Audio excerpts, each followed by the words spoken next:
ঠিক আছে? মুখ্যমন্ত্রী আজকে কার্যত যোগ্য চাকরি প্রার্থীদের সঙ্গে সভা করবেন বলে আরেকবার প্রতারণা করলেন। একটা সমস্ত যদি সীমা থাকে, আবারও যোগ্য চাকরি প্রার্থী বলে যাদের ডাকলেন, চেহারা থেকে বোঝা যাচ্ছে যে তারা সমস্ত অর্ধেক কাকা জ্যাঠামশাই গোছের লোক, এবং তারপর কোথা থেকে সব নিয়ে এসেছেন দলের লোক সবাই বুঝতে পারছে, এবং তাদেরকে রেখে যোগ্যদেরকে না ডেকে বঞ্চিত করে পাস না দিয়ে যোগ্যদের পাস দেওয়া হচ্ছে, তাদের না দিয়ে তারা বাইরে চেঁচাচ্ছে। আর উনি আবার প্রতারণা করলেন, একটা কি বললেন, সুপ্রিম কোর্টের কাছে উনি বলছেন যোগ্য অযোগ্য তালিকা দিন। এতদিন বলতেন দুর্নীতি হয়নি, এখন আর সেটা বলতে পারছেন না, এখন বলছেন যোগ্য অযোগ্যদের তালিকা দিন। তার উনি মেনে নিয়েছেন যে অযোগ্য আছে এবং অযোগ্যর বাহিরে ঢুকিয়েছে, চালের সঙ্গে কাপড় মিশে আছে। আমরা প্রথম থেকে এই কথাটা বলছিলাম, চালের মধ্যে চারদিক থেকে কাপড় ঢুকিয়ে দিয়ে বস্তা পচা করে দিলেন চালটাকে। যোগ্য ছেলে মেয়ে যারা লেখাপড়া করেছে ভালো, সব মিলিয়ে গ্রহণযোগ্য, এরাই সংখ্যায় বেশি, তাদের জীবনটাকে নিয়ে ছিনিমিনি খেললেন শুধু টাকার বিনিময়ে চাকরির ব্যবস্থা করতে গিয়ে, টাকার ভাগ দিতে গিয়ে। মুখ্যমন্ত্রী তার দায় এখন অস্বীকার করে বলছেন সুপ্রিম কোর্ট তালিকা দিন। স্কুল সার্ভিস কমিশন, মধ্যশিক্ষা পর্ষদ, রাজ্য সরকার তারা তালিকা দেবে, এবং তালিকা দেওয়ার কথা তো সুপ্রিম কোর্ট কেন এর আগেও কোর্ট বারবার বলেছে। 1 বছরের ওপর সময় পেয়েছে, প্রায় 2 বছর সময় পেয়েছে, সেই সময়টাকে ব্যবহার করলেন না, নষ্ট করলেন। এই এদের সমস্ত যা আজকে বিপদে পড়তে হচ্ছে, বিপন্ন হচ্ছে, এর পুরো দায়িত্ব মুখ্যমন্ত্রী। কিন্তু সুপ্রিম কোর্ট হাস্যকর, সুপ্রিম কোর্ট আমায় তালিকা দিন, তা আপনি আছেন কি করতে? চলে যান ওখান থেকে। যাদের পেটে লাথি মারলেন তাদের লাথি না মেরে উচিত ছিল নবান্ন থেকে লাথি খেয়ে বেরিয়ে যাও। সবকিছু তো সীমা থাকা উচিত। এবং আজকে উনি আর একবার চোখ দিয়ে দিন, আরে যোগ দিয়ে দিন, সার্ভেল আছে, গভর্নমেন্ট নোটিফিকেশন করুক। মুখ্যমন্ত্রী বলেছেন যোগ দিতে, গভর্নমেন্ট নোটিফিকেশন করুক, তা না হলে পরে এই দায় চাপাবেন ওই ছেলেদের গাড়ি। গভর্নমেন্ট নোটিফিকেশন করুক, কারণ আপনার মুখের কথার উপরে কেউ ভরসা করতে পারে না। 2022 সালে নেতাজি ইন্ডোরে চাকরির কাগজ দিয়ে দিচ্ছি সরকারি বলে সব ডেকেছিলেন, ডেকে বেসরকারি চাকরির কাগজ দিলেন, ফেক অ্যাপয়েন্টমেন্ট।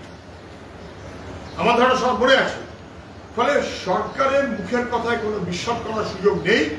নোটিফিকেশন করে বলুক যে আপনি কালকে থেকে কাজ করুন, তা যদি না হয় সরকার নিজের দায় অস্বীকার করে যোগ্যদেরকে বঞ্চিত করে তাদের ঘাড়ে দায় চাপিয়ে দেওয়ার জন্য এই প্রচেষ্টাটা করছে, এবং অযোগ্যদের ভিড়ে, অপরাধীদের ভিড়ে, চাকরি চোর যারা, তাদের ঘাড়ে নিঃশ্বাস ফেলে আমাদের যোগ্যদেরকে বিপন্ন করার চেষ্টা করছেন। এটা কখনো হয় না। আমরা প্রথম থেকে বলেছিলাম চাল এবং কাপড় এটাকে মিলমিশ করবেন না। 26,000 চাকরি, এসএসসি, মধ্যশিক্ষা পর্ষদ ইত্যাদি মিলিয়ে প্রায় 8,000 চাকরি বলেছে যেগুলো অযোগ্য। র্যাঙ্ক জাম্পিং, তালিকা ধরে ধরে বলেছে র্যাঙ্ক জাম্পিং, তালিকা এক্সপায়ারি করার পর, প্যানেল এক্সপায়ারি করার পর তারপর চাকরি। এসএসসি বলেছে আমি সুপারিশ করিনি, মধ্যশিক্ষা পর্ষদ থেকে চাকরি দিয়ে দিয়েছি। এসএসসি সুপারিশ করেনি বলছে লিখিত কোর্টে। এই তালিকায় তো 8,000। মুখ্যমন্ত্রীর কাছে আমাদের সহজ দাবি, অযোগ্য যারা আপনার সরকারের দপ্তরও বিভিন্ন সময় মেনে নিয়েছে, এই সংখ্যাটা প্রায় 8,000 হয়। সে 8,000কে আপনি খারিজ করুন, করে তারপরে বাকি 18, 19, 20 যোগ্য যা আছে হাঁটু গেলে ক্ষমা চেয়ে রিভিউর জন্য যা স্পেশাল রিভিউ, যে আমি অপরাধ করেছি, 8,000 অযোগ্য, আমি তাদেরকে রক্ষা করতে গিয়ে যোগ্যদেরকে বিপদ ফেলেছি, আমি তাদের খারিজ করলাম। বাকিরা আমার বিবেচনা মতে যোগ্য, আমি তার দায়িত্ব নিচ্ছি। তারপরে যদি সেখান থেকে অযোগ্য বেরোয়, আমি আমার সরকার আধিকারিকদের বিরুদ্ধে ব্যবস্থা নেব। উনি সেই রিভিউ পিটিশন দিন। আবার চাকরি উকিলের নাম করেছেন সরকারের টাকা ধ্বংস করবেন বলে। এরা কিন্তু কপিল সিব্বাল, অমুক তমুক ইত্যাদি অভিষেক মনু সিংভি শব্দ দাঁড় করিয়েছিলেন। কেন পারেননি? অপরাধ করেছেন, হাইকোর্টে ধরা পড়ে গেছেন, দায়িত্ব পালন করেননি, সুপ্রিম কোর্টে গেছেন, সুপ্রিম কোর্টে গিয়েও ঠিক মতো করে ভূমিকা নিতে পারলেন না, এবং সমস্তটা যদি চুরির উপর দাঁড়িয়ে থাকে, একটা অর্গানাইজড ক্রাইম। এখানে উনি যোগ্যদের মিটিং বলে 7,000 লোককে পাস দিয়েছেন। মুখ্যমন্ত্রী 26,000-এর মধ্যে 7,000 আপনি পাস দিয়েছেন যোগ্য, তাহলে 19,000-কে আপনি অযোগ্য করে দিলেন। যারা যোগ্য 19,000 তাদেরকে আপনি অযোগ্য করে দিলেন, আর যারা যোগ্য নয়, যারা চুরির চাকরি, তাদেরকে আপনি যোগ্য বানিয়ে ফেললেন। 7,000 ফিগারটা আসলো কোথা থেকে যোগ্য বলে? 8,000 তো অযোগ্য, 19,000 তো যোগ্য, 18,000 19,000 তো যোগ্য। তার মধ্যেও কেউ কেউ গন্ডগোল থাকতে পারে, এইটা আপনার ঠিক করার দরকার ছিল, আপনি করেননি। আমি বিশ্বাস করি বেশিরভাগটাই তারা যোগ্য, কিন্তু সরকারের অপরাধের জন্য তারা এই যে বিপদে পড়ছে, এটা কখনো হতে পারে না, বা এটা কখনো হওয়া উচিত না। আপনি সেইভাবে ব্যবস্থা নিন, বাজারকরণ করবেন। যোগ্যতার ভিত্তিতে এসএসসির চাকরি দেওয়া যে যায়, এটা বারে বারে প্রমাণিত হয়েছে। বামফ্রন্টের আমলে বছরের পর বছর 10, 12, 15,000 করে বছরে এসএসসির চাকরি হয়েছে। তার জন্য কাউকে রাস্তায় বসতে হয়নি, তার জন্য কাউকে কোর্টে যেতে হয়নি, তার জন্য কাউকে টাকা দিতে হয়নি, তার জন্য মমতা ব্যানার্জি একদিনও আগে হোক আর পরে হোক মিছিল করতে পারেননি। করা যায়, political will of the government. আমি চাই যোগ্যতার ভিত্তিতে শিক্ষক নিয়োগ হোক, তাদের মর্যাদা থাকুক। উনি সেটা চাননি, উনি চেয়েছেন চাকরির নামে অযোগ্যদের ঢুকিয়ে টাকা ইনকাম করব এবং গোটা শিক্ষক সমাজের মর্যাদাকে ধ্বংস করব। এটা শিক্ষা ধ্বংস করার যে সরকারের প্রকল্প আছে তার অংশ, এটা নিয়ে কোনো সন্দেহ নেই, এটা থাকতে পারে না। অর্গানাইজড ক্রাইম, প্রশাসনিক ক্রাইম, অর্গানাইজড ক্রাইম। একজন দুজনের ভুল এরকম ব্যাপারটা নয়। আমাদের খুব নির্দিষ্ট কথা হচ্ছে এই অযোগ্যদের তালিকাটা আছে আপনার কাছে, আপনার সরকারের দপ্তরের কাছে আছে, খারিজ করুন। বাকি যোগ্য আপনি দায়িত্ব নিন হলফনামা দিয়ে, এদের আমি অ্যাপয়েন্টমেন্ট আপনি দিন। আমি অন্যায় করেছি আর ভবিষ্যতে করবো না, অথবা যা করেছি আমি স্বীকার করছি। কিন্তু যদি তার মধ্যে কেউ অযোগ্য থাকে, আমি সরকার তার দায়িত্ব নেব, আমি সরকার সেক্ষেত্রে খারিজ করবো। শুধু না, অফিসারকে আমি চিহ্নিত করবো। Very simple. যান কোর্টে গিয়ে ঠিক কথাটা বলুন। আবারও যদি আমি আছি, অযোগ্যদের জন্য আমি আছি, যোগ্যদের জন্য আমি আছি, এটা কার্যত চাল কাপড় মিশিয়ে দিয়ে 12টা বাজাবার সামিল। ফলে যোগ্যদের তালিকা এবং অযোগ্যদের তালিকা স্পষ্ট করুন, প্রকাশ করুন। এই অযোগ্য, এই যোগ্য প্রকাশ করে দিন। অর্ধেক জিনিস তাতে মিটে যায় বলে আমার মনে হয়। সরকার এটা করতে পারবে কিনা সরকারের ব্যাপার। যারা জমি বিক্রি করেছে, সর্বস্ব খুইয়ে যারা টাকা দিয়েছে তৃণমূলের নেতাদের, তাদের টাকা ফেরত দেন। ওই টাকায় কালীঘাটের সম্পত্তি হয়েছে 35টা প্লট, এর বাইরে আরো অনেক। যারা জমি বিক্রি করে সর্বস্ব খুইয়ে তৃণমূলের নেতাদের খুশি করে লাখ লাখ টাকা দিয়ে চাকরি চুরির অংশ নিয়েছে, তাদের চাকরি আপনি ফেরত দিতে পারবেন না, তাদের টাকাটা ফেরত দিন। যদি না দেন তাহলে তাদেরকে আমরা বলবো থানায় যান, কোর্টে যান, টাকা আদায় করুন। আমরা আছি, টাকা আদায় করুন, যেভাবেই আদায় করুন, আমরা আছি। এত বড় বঞ্চনা এসব সহ্য করা যায় না, এগুলো চলতে পারে না। সেই কারণে আমার কথাটা হচ্ছে, এটা তো বরঞ্চ স্পষ্ট যে চাকরি যারা চোর তাদের জেলে পড়া উচিত। মুখ্যমন্ত্রী, আপনি তো মুখ্যমন্ত্রী, সবাই চাকরি চোরদের জেলে পড়ুন, যোগ্যদের দায়িত্ব দিন। চাকরি চোরদের জেলে পড়ুন, যাদের কাছে টাকা নিয়েছে তাদের টাকা ফেরত দিন, চাকরি চোরদেরকে আপনি জেলে পড়ুন। আর ওই সুপার নিউমেরারি বলে একটা চাকরি দুর্নীতি করার বন্দোবস্ত করেছিলেন, ফ্রড ফ্রড, সেই কাজে যারা যুক্ত তাদের বিরুদ্ধে অ্যাকশন আপনি নিতে পারবেন কিনা আমি জানি না, তাদের বিরুদ্ধে অ্যাকশন হতে হবে। তাদের হেফাজতে এনে তদন্ত করার নির্দেশ হাইকোর্ট দিয়েছে, সুপ্রিম কোর্ট নিশ্চয়ই সেই নির্দেশ বহাল রেখে চোরেদের কোমরে দড়ি পরিয়ে রাস্তায় ঘোরাবে তার ব্যবস্থা আমাদের করতে হবে। এই এতগুলো ছেলে হাজার হাজার, তাদের জীবন জীবিকাকে ধ্বংস করায় কখনো মেনে নেওয়া যাবে না।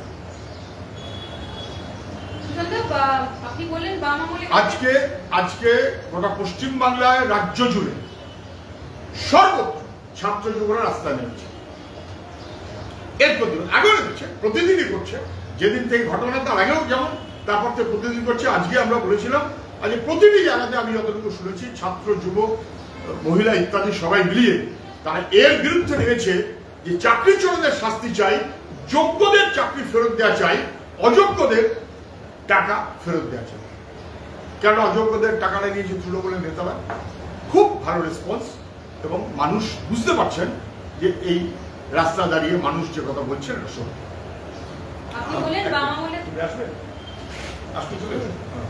মনে হচ্ছে আপনি বললেন বাম আমলে কাউকে এই রাস্তায় বসতে হয়নি, কিছু করতে হয়নি, কিন্তু মুখ্যমন্ত্রী আজকেও বলেছেন বাম আমলে চিরকুটে চাকরি হতো, চাইলে ব্যবস্থা নিতে পারতাম। আমি মুখ্যমন্ত্রীকে চ্যালেঞ্জ করছি, মুখ্যমন্ত্রী আজকে নাকি আবার বলেছেন বাম আমলে চিরকুটে চাকরি হতো। তো আপনি কত 14 বছর ধরে কি ঝাড়ু সাজছেন ওখানে? কি করছেন ওখানে? কি করছেন? কে আপনাকে বারণ করেছিল? যারা চাকরি চুরি করেছে, এই যে প্রত্যেক বছর 10,000, 12,000, 15,000 চাকরি হয়েছে, আপনি তার বিরুদ্ধে ব্যবস্থা নেননি কেন? অন্তত লম্বা লম্বা কথা বলেছিলেন, যোগ্যতা নেই, পারেননি, আগেও মিছিল করতে পারেননি, পরেও কোনো অ্যাকশন নিতে পারেননি। আড়াই বছর দিয়ে আগে হঠাৎ একটা বললেন সব চিরকুটে চাকরি ইত্যাদি ইত্যাদি বলে বার করলেন, সব হাস্যকর। হাস্যকর জয়েনিং রিপোর্টটা কি চিরকুট? একটা কার নামে নিয়ে আসলেন, মেদিনীপুর না কোথায় দেখা গেল ওই নামে কোনো মাস্টারই কোনোদিন স্কুলে যায়নি, কাগজ নিয়ে আসলেন। ফ্রডের পল্লায় পড়লে যা হয়। আমি মুখ্যমন্ত্রীকে তখন চ্যালেঞ্জ করেছিলাম 2 বছর আগে, 2 বছর পার হয়ে গেছে, আবার চ্যালেঞ্জ করছি। বাম আমলে এসএসসির চাকরি যা আপনি বলেছেন, বা আপনার যদি মনে হয় অন্য কোনো ঘোষণা করে 3 মাস টাইম বলেছিলাম, আপনি বলেছিলেন আপনার মন্ত্রীকে তালিকা প্রকাশ করতে, আপনার মন্ত্রী পালিয়ে গেছে, তালিকা প্রকাশ করেনি। আমি আবার চ্যালেঞ্জ করছি, এখানে তো 26,000 এ 8,000, আপনি 26,000 এ 1,000 দেখান, 26,500 দেখান, 26,100 দেখান, পারবেন না। চ্যালেঞ্জ করছি, মিথ্যে কথা বলা কমান। মুখ্যমন্ত্রী মিথ্যে কথা বলছেন, আমি চ্যালেঞ্জ করছি। উনি যা বলছেন চিরকুটের চাকরি 2 বছরে প্রমাণ করেননি, ওরা শিক্ষামন্ত্রী, হয় শিক্ষামন্ত্রীকে খারিজ করে দিন, অন্য শিক্ষামন্ত্রীকে এনে তাকে দায়িত্ব দিন, তালিকা প্রকাশ করুন। অপরাধ। আমি জেনে শুনে কারোর চাকরি খাই না, আর সিপিএম আমলেরও কারোর চাকরি আমি খাইনি, মুখ্যমন্ত্রী বলছেন। জানি না কেউ ওকে বলেছিল নাকি যে সিপিএম এর থেকে সিদ্ধান্ত করে হয় আমাদের চাকরি বাঁচান? কাউকে চাকরি বাঁচাতে বলিলাম, কারোর চাকরি বাঁচাতে বলিনি।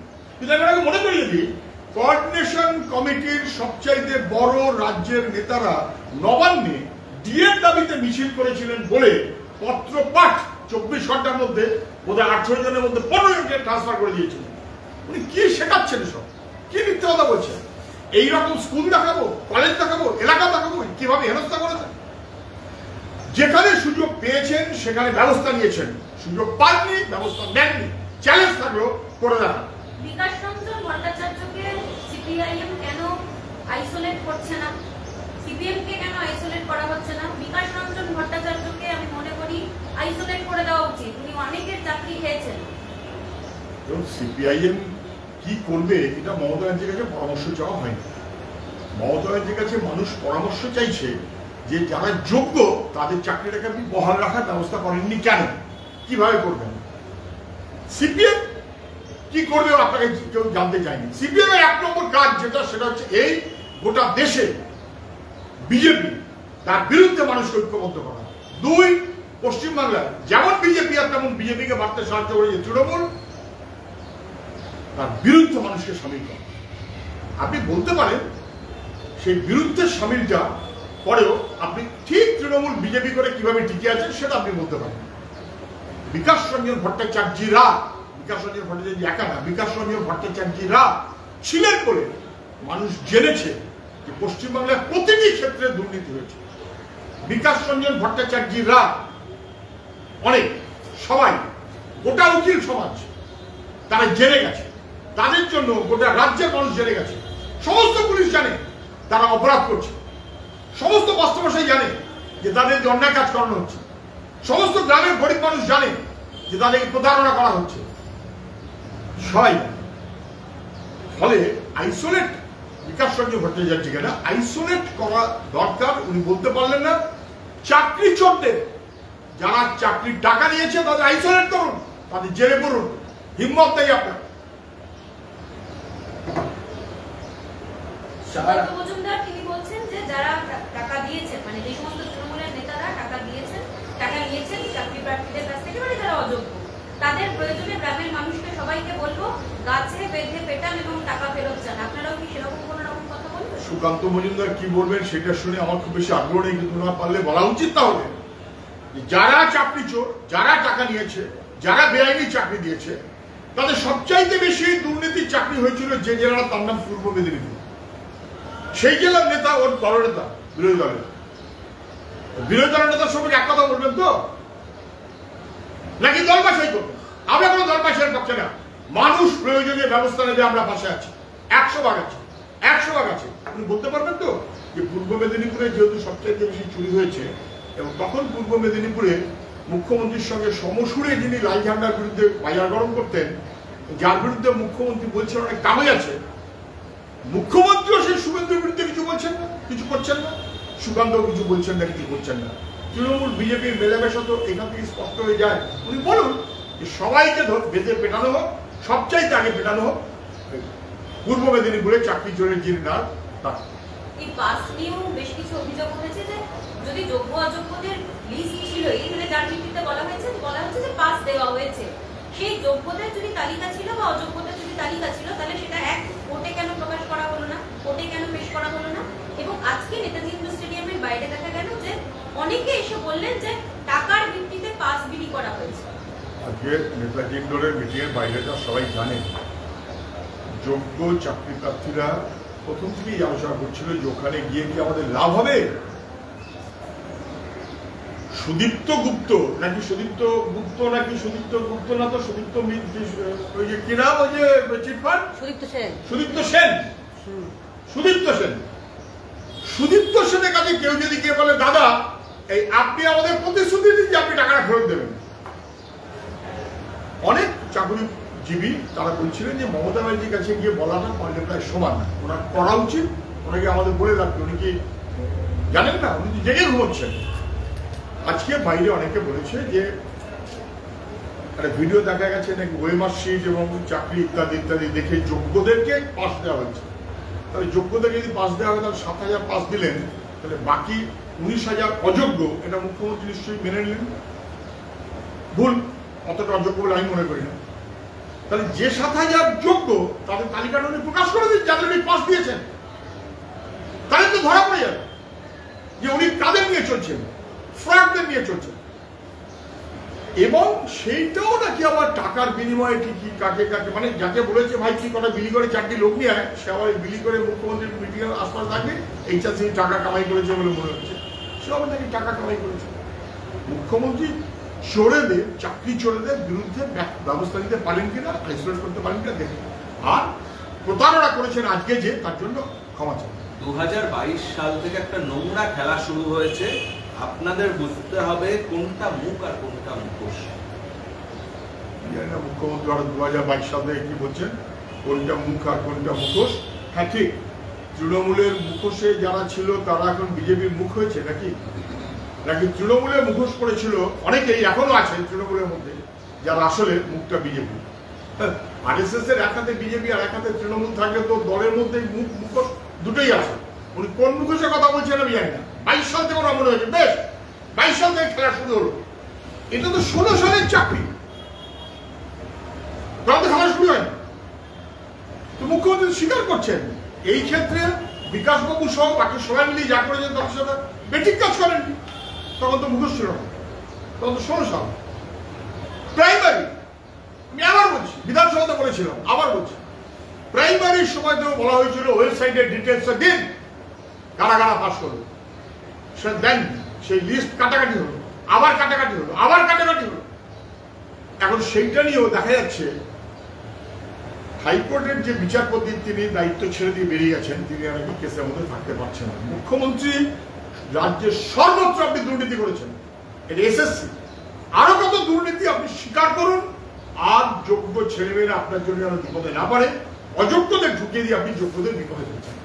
সিপিএম এবং বিজেপির এই ষড়যন্ত্রের বিরুদ্ধে তৃণমূল কংগ্রেসের যুব ছাত্ররা পথে নামছে। আগামী 9 এপ্রিল কলেজ স্কোয়ার থেকে ধর্মতলা প্রতিবাদ বিজেপি আর সিপিএম এর ষড়যন্ত্রের জন্যই চাকরি হারিয়েছেন। আমি বলছি মুখ্যমন্ত্রী বলেছেন 9 তারিখে নাকি একটা ষড়যন্ত্রের প্রতিবাদ বলে কি মিছিল টিছিল করবেন, ওদের যে দ্বিতীয় তৃতীয় চতুর্থ যা ইচ্ছা স্লোগান দিন, প্রথম স্লোগানটা দেবেন মুখ্যমন্ত্রী আপনি ষড়যন্ত্র করে বাবা বলে এসএসসিতে যে হাজার হাজার সমস্ত বেআইনি দুর্নীতি হয়েছে সেগুলোকে ধামা চাপা দিয়েছেন কেন, ধরেননি কেন, মুখ্যমন্ত্রী জবাব।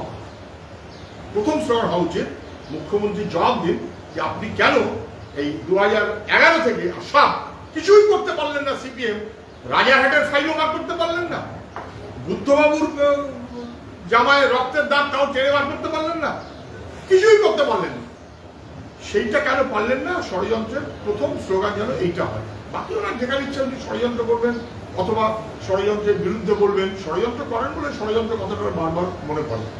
সিপিএম আগে উত্তর দিক বাইরে আমার নামে অনেক কথা বলছে, একটা দুটো কাজ করতে গেলে তো ভুল হতে পারে, তোমরা সংশোধন করার অধিকার দাও, ডিভিশন বেঞ্চে সব বাতিল হয়ে যাবে। মুখ্যমন্ত্রী বলছেন দেখছি ভুল করার একটা অধিকার, এটা আমি শুনলি, এটা নাকি আমার নেতাজি বলেছেন বলে উনি বলেন মাঝে মধ্যে। নেতাজিকে কত অসম্মান করবেন? শ্যামপ্রসাদ নেতাজির বিরুদ্ধে আমি জানতাম, আপনিও তাই।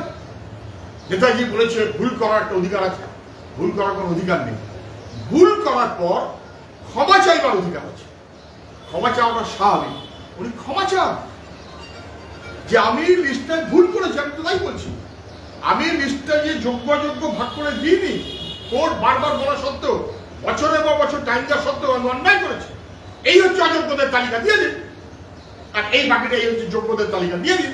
শুধু আপনারা একবার বলবেন যোগ্যদের তালিকার মধ্যেও যদি কোনো ভ্রান্তি থেকে থাকে আমার জন্য, তাহলে হয় আমি নিজে আর নাহলে আমার অফিসারের বিরুদ্ধে শাস্তি দেব, কিন্তু যোগ্যদের চাকরি আমি হাঁটু গেড়ে বলছি আমি অন্যায় করেছি, আমার অপরাধের জন্য যারা যোগ্য তাদেরকে বঞ্চিত করবেন। কুণাল ঘোষ বলছেন যে সুজন চক্রবর্তী আগে জবাব দিন, ত্রিপুরায় চাকরি কেলেঙ্কারি কারা করেছে?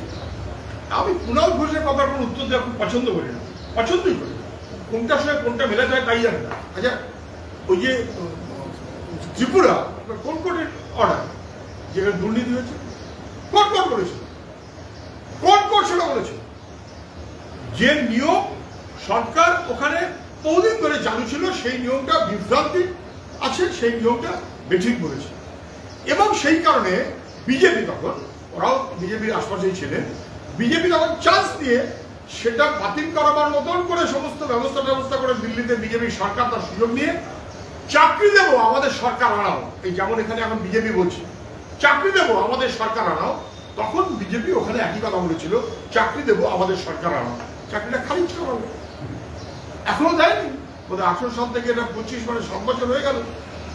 উত্তর তো বিজেপিকে দিতে হবে এবং কুণাল ঘোষের বিজেপিকে চাইতে হবে, সিপিএম এর কাছে চাইবার যোগ্যতাটার আগে 10-20 বার তো উপোস করে আসে।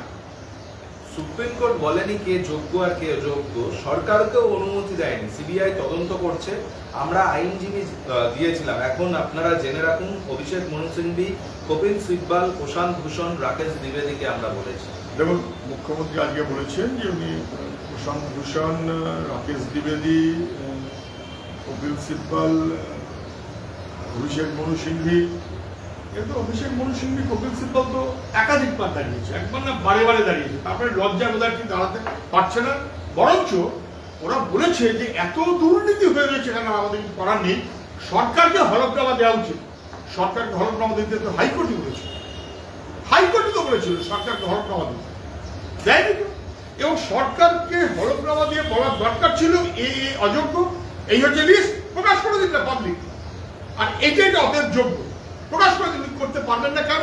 উনি আজকে মুখে বলছেন বেশিরভাগটা যোগ্য, আর আজকে যোগ্য বলে মাত্র 7,000 লোককে পাস দিয়েছেন 26,000-এর মধ্যে, তাহলে যোগ্যদেরকে অযোগ্য বানানোটা এই প্রক্রিয়ার মধ্যে মমতা ব্যানার্জি নিজে তার বাহিনীকে নিয়ে যুক্ত রয়েছে।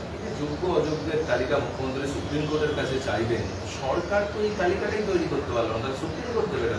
যখনই মুখ্যমন্ত্রী বললেন যে সুপ্রিম কোর্ট তালিকা দিয়ে যোগ্য অযোগ্যের, তখন বোঝা গেল যে মুখ্যমন্ত্রী যে ধরা পড়ে গেছেন এটা উনি নিজে জানেন। এতদিন মুখ্যমন্ত্রী বলছিলেন দুর্নীতি হয়নি, আজকে মুখ্যমন্ত্রী একবারও বলতে শুরু করেছেন, বুক বাজিয়ে বলছি আমি কোনো দুর্নীতি হয়নি, একবারও বলতে শুনেছেন, একবারও বলতে পারেন। তাহলে যোগ্য অযোগ্য মানে অযোগ্যদের চাকরি দিয়েছিলেন উনি মেনে নিলেন, এটি তো আমরা বারবার বলছিলাম, ছিল চাল ঢুকে দিয়েছেন কাকু, ঢুকিয়ে দিয়ে বস্তাটাকেই পচা করে দিচ্ছেন। কেন কাপড়টা বেছে বার করেননি কেন?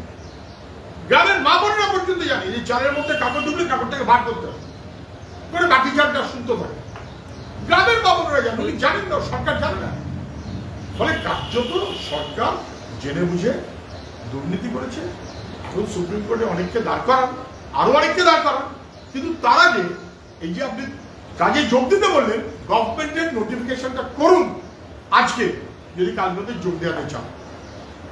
নোটিফিকেশন আগে কেউ যোগ দিলে তার ঘাড়ে সরকার ফেলে দেবে বলে আমার ধারণা। এই 26,000-এর মাঝে কারো কাছে অ্যাপয়েন্টমেন্ট লেটার আছে, কিছু জায়গাতে নেই, শুধু SMS টুকুই ভরসা। তাহলে কি মনে হয় যে শুরুর দিন থেকে এই দুর্নীতিটাকে আশ্রয় করে এই সরকার প্রথম দিন থেকে দুর্নীতি করতে চেয়েছে? এসএসসির প্রথম চেয়ারম্যানের নাম চিত্তরঞ্জন মন্ডল, সবাই জানেন, তৃণমূলের নেতা ছিল যাদবপুর বিশ্ববিদ্যালয়। তিনি কিছুদিন পরে বুঝলেন যে এত দুর্নীতির মধ্যে তাকে ঢোকানো হচ্ছে, যতই তিনি তৃণমূল করেন না কেন কতটা সম্ভব, মানে মন্ত্রীর ড্রাইভার পর্যন্ত সে নামে লিস্ট দিয়ে যাচ্ছে। উনি যা বলেছেন প্রকাশ্যে যে তারপরে বাধ্য হয়েছেন উনি ছেড়ে দিতে, এবং উনি সেটা সরকারের জনে জনে সবাইকে জানিয়েছেন যে এইরকমটা হচ্ছে।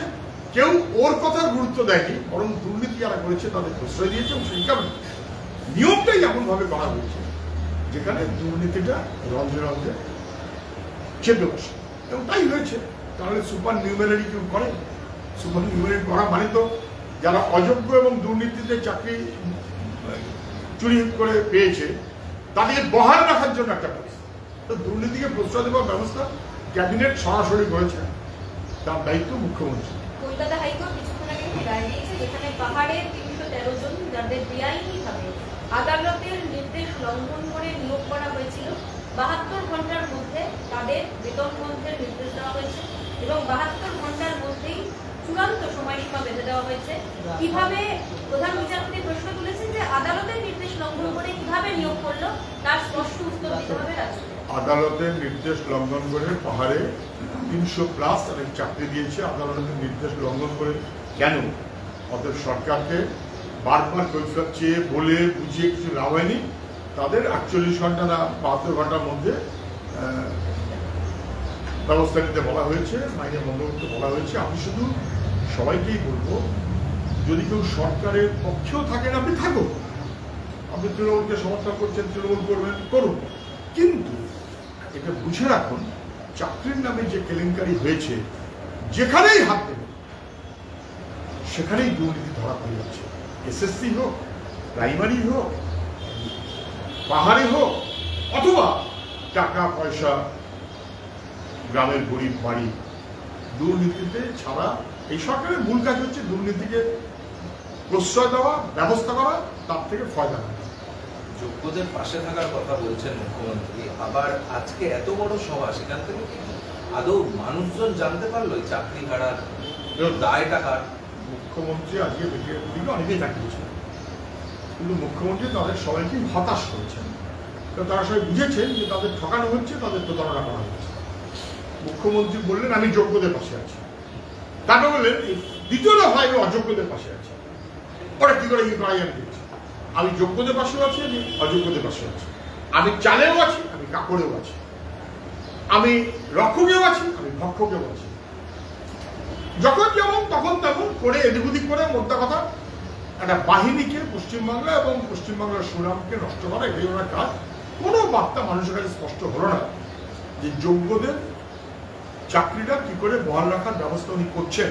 ওরা বলা উচিত ছিল এই হচ্ছে যোগ্যদের নামের তালিকা, আমি হলফনামা দিয়ে কোর্টে গিয়ে স্পেশাল রিভিউ চাইব এবং দায়িত্ব নেব, এর মধ্যে যদি কেউ ভুল থাকে সে দায়িত্বটা আমার, এবং আমি সে নিয়ে আধিকারিকদের বিরুদ্ধে কি মন্ত্রীদের বিরুদ্ধে ব্যবস্থা নেব। এটা বললে ভালো হতো, এবং তারপর উনি একটা নোটিফিকেশন করে, ওই যে বলছেন না যান ভলান্টিয়ারের মতো, নোটিফিকেশন করে ওরা বলা উচিত, গভর্নমেন্টের নোটিফিকেশন করে আপনি যান।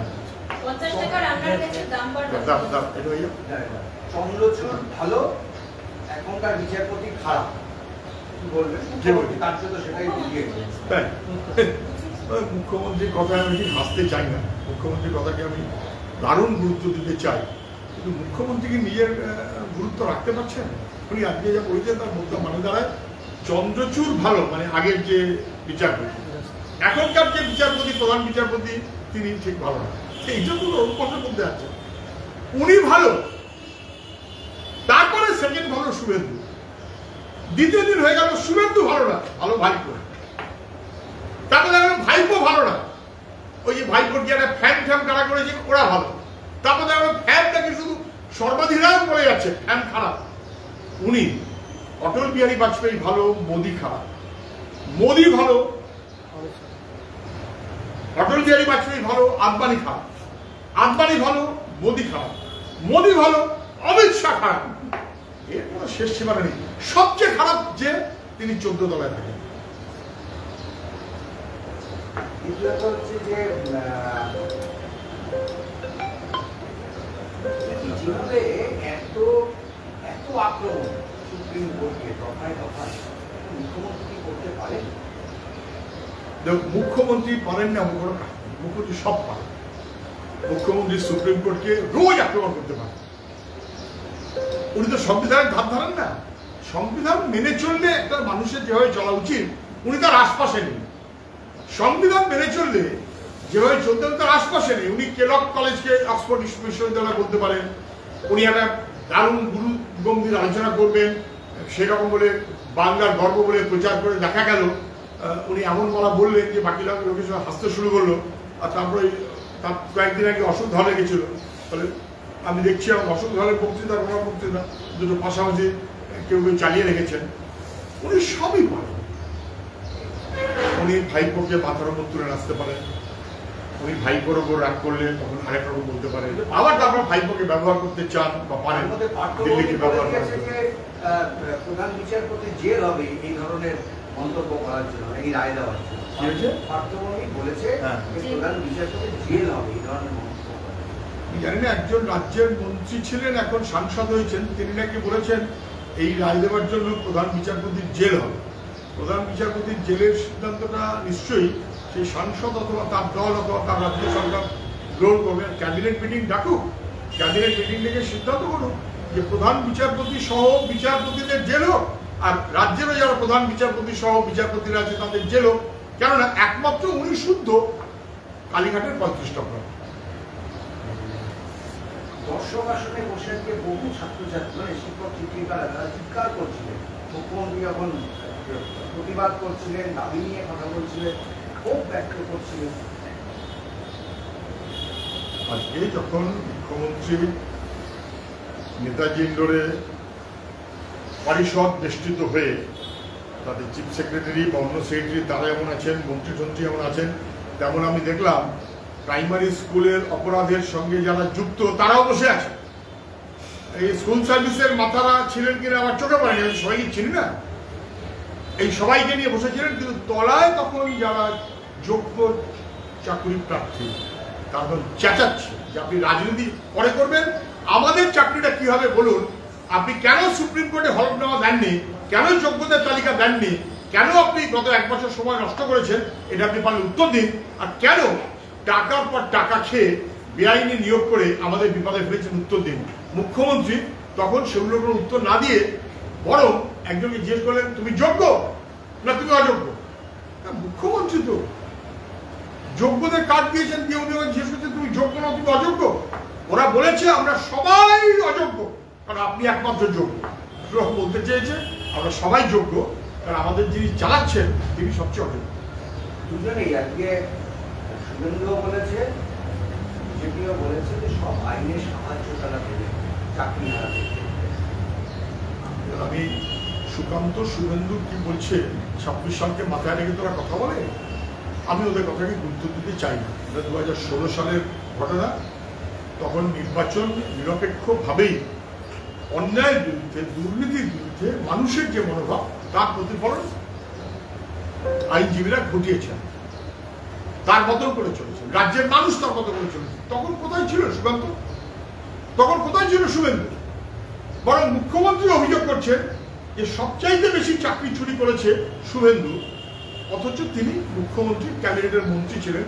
মুখ্যমন্ত্রী কিন্তু আজ পর্যন্ত কোনো অ্যাকশন নেননি। মানে সুকান্ত শুভেন্দু ভোটের দিকে তাকিয়ে কি বলছেন আমার কাছে সেটা গুরুত্ব নেই। ওদের ওপরে যদি ভরসা করেন, তৃণমূলের উপরে ভরসা করে যারা ঠকেছেন, বিজেপির উপর ভরসা করে তারা ডবল ঠকেন। মুখ্যমন্ত্রী অযোগ্যদেরও কিন্তু আশ্বাস দিলেন যে আগে যোগ্যদেরটা করে নিই, তারপরে তোমাদেরটা করবো। অর্থাৎ অযোগ্য, এটা কিন্তু মুখ্যমন্ত্রী এখনো মানতে রাজি নন।